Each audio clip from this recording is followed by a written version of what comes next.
in the Steel City. Is everybody ready to go? Let's proclaim the greatest radio show.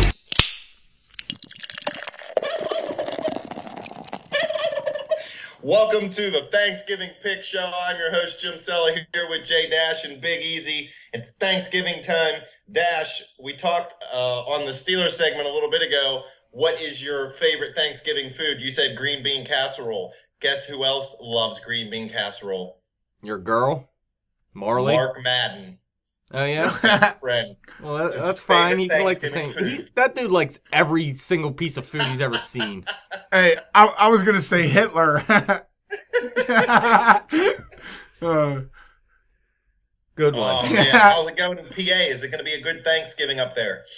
I sure hope so. It depends on what Pittsburgh does, and we'll be talking about them here in a minute. Yeah, it's cool. Well, do you remember the last time we played on Thanksgiving? Did we play Green Bay or Detroit? It was Detroit. Oh, it was the coin flip game, wasn't it? Yeah, there was the coin toss with Bettis. Wow, it's been that long, huh? Yeah. Has it been that long? I thought they played one since. Well, if I'm dead wrong, then I'm dead wrong, but it doesn't feel like it. Well, we'll put it this way. It feels like the last time we played is when Drew and Bettis called heads tails. Believe it. I'm looking forward to it. Well, let's get started here. Games, Dash. Yeah, I want to start by talking about what Easy's been doing real quick, and then we'll get started. He's 28. I don't think we need to know what he's doing in his personal time. This is a PG show. I mean, in his picks, man. In his picks. My bad. Hey, I went top shelf for Thanksgiving, Miller Lite bottles. Anyway, he's 28-19-3 on the season, 2-1 in college picks along with that, and he went 4-0-1 last week. He's 6-3-1 in his picks of the week, 6-0-1 in his last 7 picks of the week. Look at this, 25-12-3 in his last 40 NFL picks. So he's picking very well right now. I'm just hanging on by a thread, just over 500. You and Parlay, not quite so good right now, but let's get started with these games. The early game is Minnesota at Detroit. Detroit's -2.5, and the over-under is 43. Division game on Thanksgiving. I like it. Yeah, it's pretty crazy. Actually, they just played a few weeks ago, and it was in Minnesota, obviously, and the Detroit Lions ended up winning that game 22-16. And actually, they're 5-1 in their last 6 games.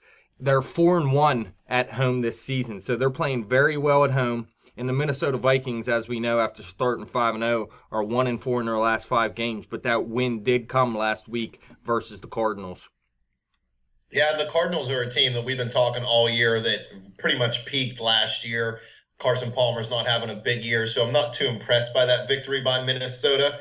I'm going to take Detroit in this game. They're at home. They always play on Thanksgiving, so they're used to it. And Dash, just like you said, after that hot start by Minnesota, they're 1-4 in their last 5. Sam Bradford's really come back down to earth. The defense is struggling a little bit because the offense is struggling. I read today that Adrian Peterson is due back sometime in December. That's not soon enough for this week. So unfortunately, I don't see the Vikings be able to run the football that well. Jerick McKinnon and Asiata have played serviceable in Adrian Peterson's absence, but nobody's as good as Peterson in his prime. I think Detroit can squeak out this victory. I like what they're doing on offense. I like Matt Stafford without Calvin Johnson. I think it's actually made him a better quarterback. Eric Ebron's been balling. Easy knows that. He's trying to pick him up in fantasy. Yeah, who dropped Ebron in the spread league? I don't know. It wasn't me. Well, I'm on waivers. But you look at I have Eifert and Gronk in both my leagues. Garbage. You look at Minnesota's defense, they let up 16 points or less through the first 5 games when they were 5-0. Now, over the last 5 games, which they're 1-4, they let up at least 20 points in each of those games. Then you look at Detroit's defense, and really during this win streak, they've been very good. Like I said, they're on a 5-1 run right now, and they've let up 20 points or less in each of their last 4 games. So this defense is coming up big right now, and we know Sam Bradford in the Minnesota Vikings offense hasn't been that good this year. Without Adrian Peterson, their run game has been lacking. And really, Stephon Diggs, he either blows up or he does nothing. So that offense is very inconsistent, and with Sam Bradford leading the way, I don't expect them to do too much offensively. really the rest of the season. So Detroit is on a roll right now. Minnesota is struggling. You just keep playing that turkey sound. There's a turkey loose in the studio. Yeah, I think Detroit is going to cover as well. And Johnny Parlay is going to go with us and say Detroit. Easy's going spread solo and saying Minnesota. Wow. If I would have known that, I maybe would have picked Detroit. All the evidence you gave me for Detroit, it's wonderful. I love it. Mm-hmm. It sounds great to me. And didn't they put up like 40 last year? I mean, they had a big They had a big game last year on Thanksgiving. I'm going to take Minnesota because earlier we were talking about I do like the 2.5 points. I mean, for some reason, it's going to be a close game. I don't see no blowout at all. I mean, it's going to be close either way. I can see Detroit winning, but by a point or 2 points. I actually like, plus 2.5 here. I was looking at it the other way, Easy. That's why I like Detroit. If the line was above 3, I would have taken Minnesota. But I feel like Detroit could squeak it out by at least a field goal. This being a division game, I completely agree it's going to be close. They don't want you to take Minnesota. That's why they put that there. They or whatever, however that works. Yeah. It's a tricky line, but Sam Bradford's garbage. But this is Minnesota's season. They cannot lose this game and either win the Division 1 or make the playoffs 2. So whoever does win this game is going to be leading the division. Right. And I don't think whoever loses this game is not going to make the playoffs. So this is their season. Their defense will understand that, and Minnesota wins the game. I think they win it outright. All right, let's move on to the second game of Thanksgiving Day, and that is Washington at Dallas, another division game. Dallas is -7, and the over-under is 51. It's a big line for a division game.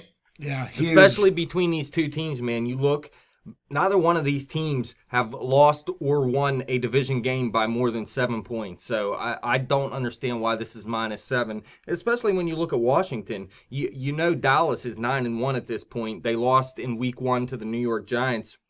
But the Washington Redskins are actually 6-1-1 in their last 8 games. And like I said, those division games have been close, and these two have actually played earlier this season. It was in Washington. Washington obviously lost. The score was 27-23, though, so another close division game. And the way this has been trending this season for this division, I just don't see a blowout either way. Yeah, I'm going to say that Washington covers this line. Look, Dallas beat Pittsburgh by 4 points? They beat Baltimore by 10 points. I know they're at home. I know their offense is rolling. I'm not sure if they still are, but they were at one point the highest scoring offense in the league. I think maybe Atlanta actually has that title at the moment, but I know their offense is a top 3 in the league down in Dallas. I just think Kirk Cousins and that Washington team, after starting 0-2, they're 7-1, something like that. They're playing some good football. I've been hard on Kirk Cousins, saying he was garbage. Do I think he's elite? No. Do I think he's better than garbage after seeing him for most of this season? Yeah, honestly, I do. Well, I think name 3 elite quarterbacks. Tricked into some rookie mistakes. Who's elite? The elite ones are Roethlisberger, Brady, Breeze right now, Rodgers, even though Rodgers is playing like garbage.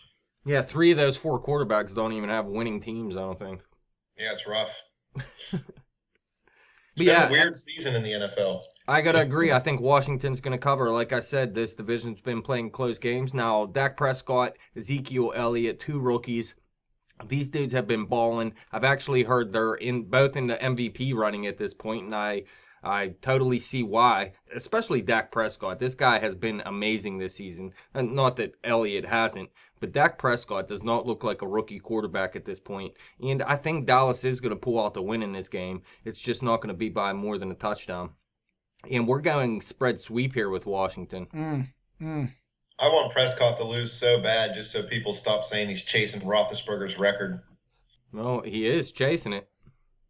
I know, but once he loses, he will no longer be. The only way Washington doesn't cover this line is if they have 4 turnovers and one goes for a touchdown. That's the only way. Or if they have 4 turnovers and one goes for a touchdown, or if they let up like a punt or a kick return, then they're not covering that line. That's the only way. The way they've been playing football, like you said, I don't care who they are. They have a better offense. Well, I don't know. Who? What? Baltimore. Does Washington have a better offense than Baltimore right now? Yes. Yeah, I would say so. That one's shaky too. These games are tough Yeah, here. this is a division game, though. Don't forget. I mean, we've seen the Rams beat Seattle earlier in the year. We've seen San Francisco hold on in Arizona and almost win that football game. Right. Baltimore beat Pittsburgh. I mean, look, Pittsburgh, I don't want to say they barely beat Cleveland, but they scored the least amount of points against them all season. So division games, I can't believe the spread is this big for two teams with good records. I like it. 24 points is the least scored against the Browns all season. I think in a game. Man, that's crazy if it is. All right, Brutal. let's move on to the last game here, and that is the Pittsburgh game. They're playing in Indianapolis, and Indianapolis is an 8.5-point underdog in this game. The over-under is 48. Jim and I already talked about this game for about a half hour earlier today, but we both said Pittsburgh's going to win by more than 10 points, I think. I said if Andrew Luck plays, I said it would be by 5. And if Andrew Luck does play in this game, it's probably not going to be an 8.5-point spread. It'll actually go down by a good bit, I would have to believe. But they believe Tolzien's playing in this game. And I believe if he does, Pittsburgh should come out ahead by at least 10 points.